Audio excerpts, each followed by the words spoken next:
स्वागत करें आदरणीय त्रिपाठी सर, कुलपति अमरकंटक विश्वविद्यालय के।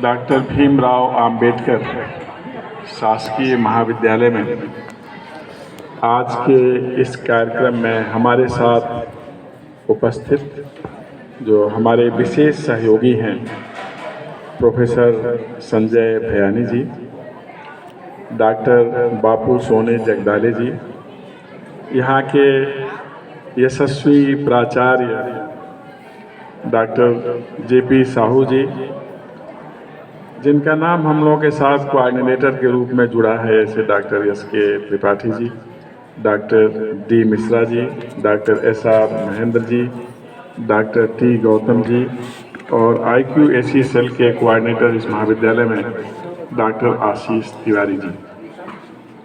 दो नाम और जो इस कार्यक्रम का संचालन कर रहे थे, मिस्टर हरीश और मिस खुशबू। इसके अतिरिक्त महाविद्यालय में जितने भी गेस्ट फैकल्टी हैं वे सभी यहाँ के अधिकारीगण, कर्मचारीगण और सर्वाधिक प्रिय हमारे अत्यंत अनुशासित, विनम्र और सहयोगी विद्यार्थियों, मुझे बहुत प्रसन्नता है कि आज के अवसर पर मैं आपके बीच में हूँ। प्रसन्नता के कुछ विशेष कारण। पहला, इस महाविद्यालय का नाम उस महापुरुष के नाम पर है जिसे हम संविधान का शिल्पी कहते हैं। इस देश के सर्वाधिक पढ़े हुए व्यक्तियों में से एक, सर्वाधिक सुविज्ञ व्यक्ति, साहित्यकार, दार्शनिक, चिंतक, विचारक, अर्थशास्त्री और राजनीतिक मनीषी बाबा साहेब भीमराव अंबेडकर, जिनके आदर्शों पर चलना हमारे जीवन के उन्नयन का सबसे बड़ा अवलंब है, आधार है, पाथेय है। ऐसे महामनीषी को नमन। छत्तीसगढ़ उस समुदाय के कारण विदित है जिसे भारत के बृहत्तर समाज का सर्वाधिक संवेदनशील, सहनशील, शांति प्रेमी, सक्रिय और सदाशयी समुदाय कहा जाता है। जनजातीय समुदाय जिसके पास हमारे यहाँ के परंपरागत ज्ञान की थाती है। ऐसा समुदाय बार बार नमन। हमारे समाज का सबसे महत्वपूर्ण हिस्सा है वह समुदाय। इस महाविद्यालय में विद्यार्थियों के बारे में हम लोगों ने जब जाना तो यह उस समुदाय से आता है विद्यार्थी वर्ग जिसे इस देश का सर्वाधिक श्रमशील समुदाय कहा जाता है। इस देश की सामाजिक रचना में ताना बाना को बनाए रखने में जिसकी बहुत महत्वपूर्ण भूमिका है, ऐसे समुदाय से पधारे यहाँ शिक्षित हो रहे हमारे सभी प्रिय विद्यार्थी, छात्र और छात्राएं। वस्तुतः हम लोग तो आए थे इस महाविद्यालय का मूल्यांकन करने के लिए, लेकिन अभी दिन भर के उस कार्य के बाद जो सांस्कृतिक कार्यक्रम हम लोगों ने देखा, उससे हम अपने सहयोगियों के साथ कितना प्रभावित हैं उसे शब्दों में व्यक्त नहीं कर सकते।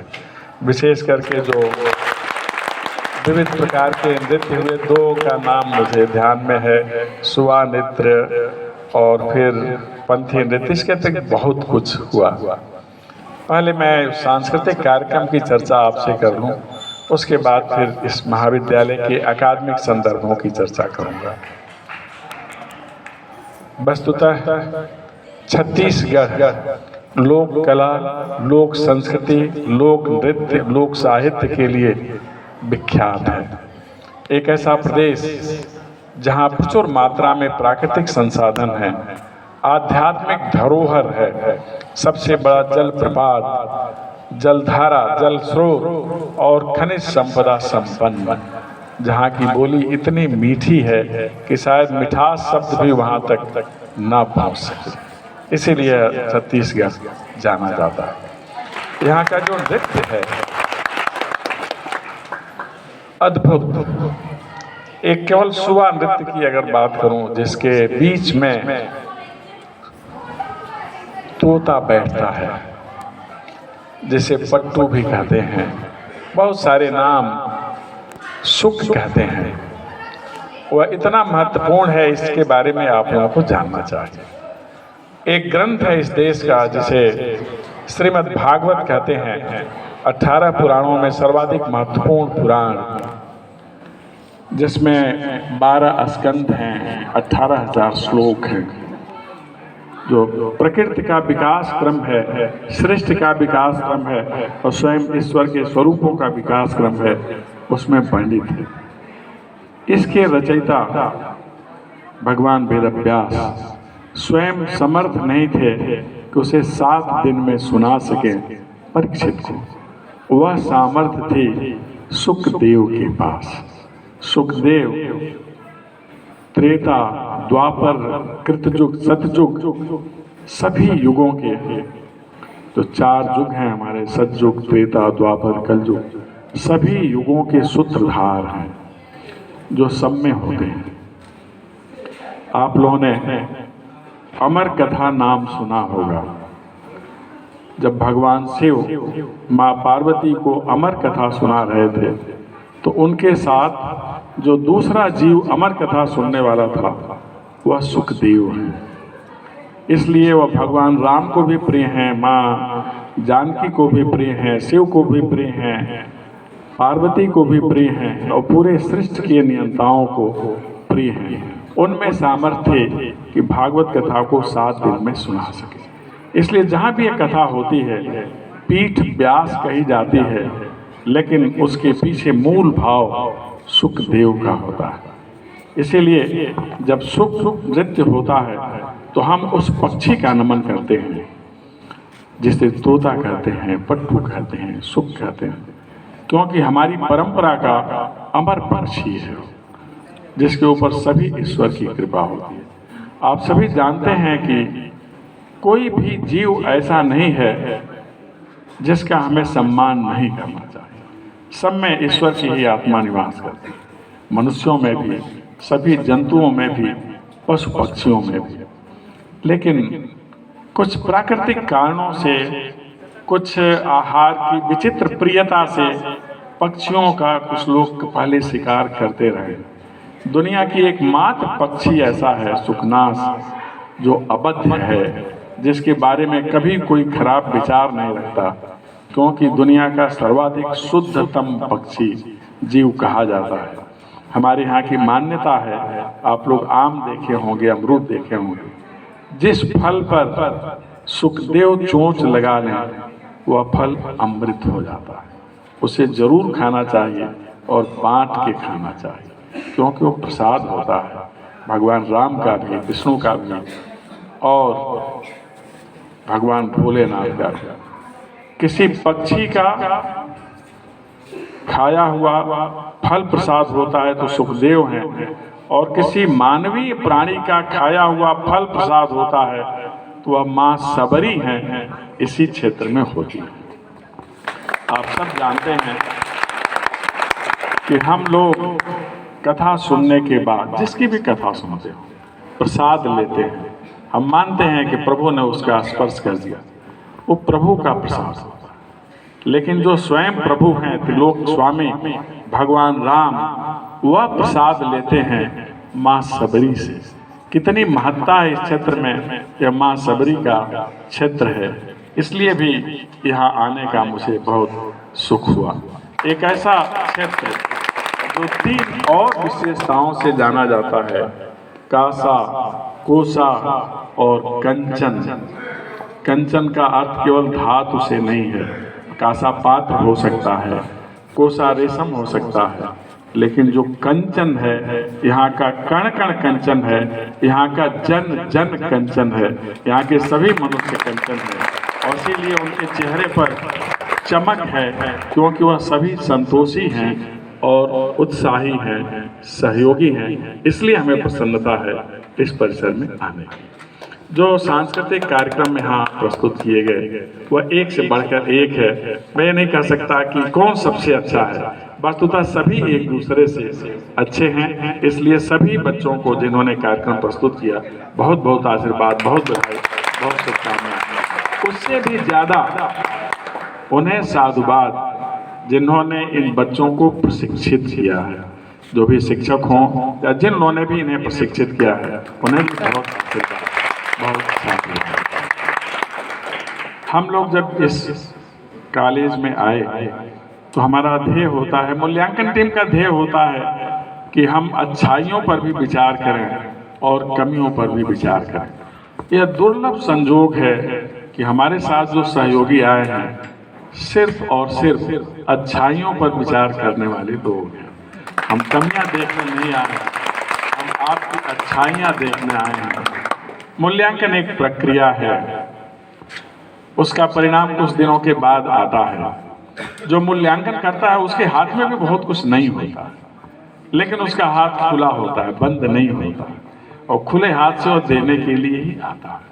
लेकिन उस देने की सीमाएं होती हैं और उस सीमा के अंतर्गत जितना अधिकतम हो सकेगा हम लोग जरूर कोशिश करेंगे। हम जानते हैं कि दूरस्थ अंचल में अवस्थित महाविद्यालयों की कुछ संसाधनगत कठिनाइयां होती हैं। हम लोगों ने आते समय ही देख लिया कि रास्ते की भी समस्या है, नगर से दूरी है, यह अंचल उन लोगों का है जिनके लिए बहुत काम करना बाकी है।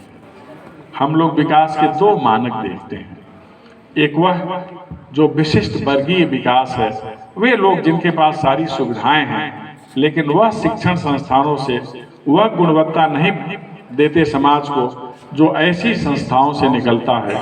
वे बच्चे जिनके पास साधन का अभाव है, संसाधन का अभाव है, समर्थन का अभाव है, या यहाँ से कंचन बनकर निकलते हैं। इसलिए ऐसी संस्थाएं महत्वपूर्ण होती हैं जो साधारण को असाधारण बना देती है। और यह क्षमता हमारे उन कंचन विद्यार्थियों में होती है जिनके अंदर सीखने की, पढ़ने की और बढ़ने की ललक होती है। हम लोग बहुत प्रसन्न हुए जब इस महाविद्यालय में हम लोगों ने छात्रों के अनुपात में छात्राओं की संख्या ज़्यादा देखा। माननीय प्रधानमंत्री जी बहुधा कहते हैं बेटी बचाओ बेटी पढ़ाओ, पढ़े बेटियां बढ़े बेटियां, वस्तुतः पढ़कर बढ़ जाए बेटियां। यह महाविद्यालय में हम लोगों ने देखा, बेटियों का उत्साह, बेटियों की पढ़ाई से हम लोग बहुत ज़्यादा प्रभावित हुए। आते ही जब हम लोग गेट में प्रवेश किए तो एक संस्था की पहचान विद्यार्थियों से होती है, उनके अनुशासन से और उनके प्रदर्शन से होती है। हम लोगों ने प्रवेश करते ही बच्चों के चेहरे पर जो मुस्कान देखी, जो उत्साह देखा, उससे हम लोग बहुत प्रसन्न हुए। इस महाविद्यालय में शिक्षक लोगों की संख्या जितनी होनी चाहिए उतनी अभी नहीं है। शासन के सामने भी कठिनाइयां होती हैं। बहुत सारे ऐसे शिक्षक इस समय आपके महाविद्यालय में हैं जो हाल ही में आए हैं, कुछ 15 दिन पूर्व, कुछ 1 महीने पूर्व, कुछ 2 महीने पूर्व, कुछ तो दिनों पूर्व आए हुए हैं। पहली बार एक संस्था के मूल्यांकन में हम लोगों ने देखा कि जितनी ईमानदारी हो सकती है तथ्य के उद्घाटन में, वह यहाँ है। शायद ऐसा ईमानदार प्रदर्शन इस देश की किसी अकादमिक संस्था में नहीं। यहाँ के शिक्षक लोगों ने कुछ छिपाया, कुछ ढक के नहीं रखा और कुछ सत्य से इतर नहीं कहा। जो जहाँ जैसे है उन लोगों ने बताया। हम उनकी इस सत्य निष्ठा से हम लोग बहुत प्रभावित हैं, अभिभूत हैं। यह अन्य संस्थाओं के लिए अनुकरणीय है, जहाँ हम लोग जाएंगे जरूर इस बात का उल्लेख करेंगे। सुबह से ही हम लोगों के साथ ये सारे शिक्षक, यहाँ के कर्मचारी, हम लोग लाइब्रेरी में भी गए, कार्यालयों में गए, फाइल कैसे रखी जाती है, विभागों में गए, कैसे व्यवस्था की जाती है, कैसे क्लासरूम में बच्चों को पढ़ाया जाता है। हम लोगों ने बच्चों से भी संवाद किया। पहली बार देखा कि बच्चों के मन में शिकायत नहीं है। यह तो आश्चर्य है। हम लोगों ने बच्चों से पूछा आपकी कोई शिकायत? किसी विद्यार्थी ने नहीं कहा कि मेरी शिकायत। जब हम लोगों ने कहा कुछ सुझाव बताइए, बच्चों ने बहुत अच्छे सुझाव दिए।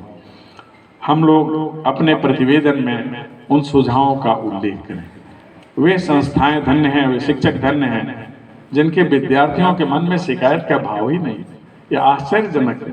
इसके लिए बच्चों को बहुत आशीर्वाद मेरी ओर से, बहुत शुभकामनाएं। आपका भविष्य निरंतर उज्जवल रहे। बहुत आशीर्वाद कि आप अपनी संस्था से, इसका अर्थ है कितना अधिक लगाव रखते हैं। हमें 3 का ऋण उतारने का प्रयास करना चाहिए, कर नहीं सकते, उतार नहीं सकते, लेकिन कृतज्ञ भाव रखना चाहिए।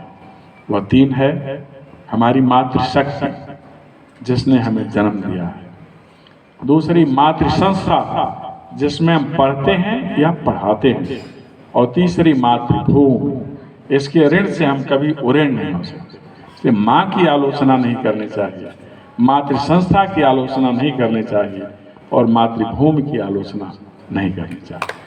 मैंने अभी आप लोगों को देखा कि आपकी मातृ संस्था है। हमारे विद्यार्थी हमारे ब्रांड एम्बेसडर होते हैं।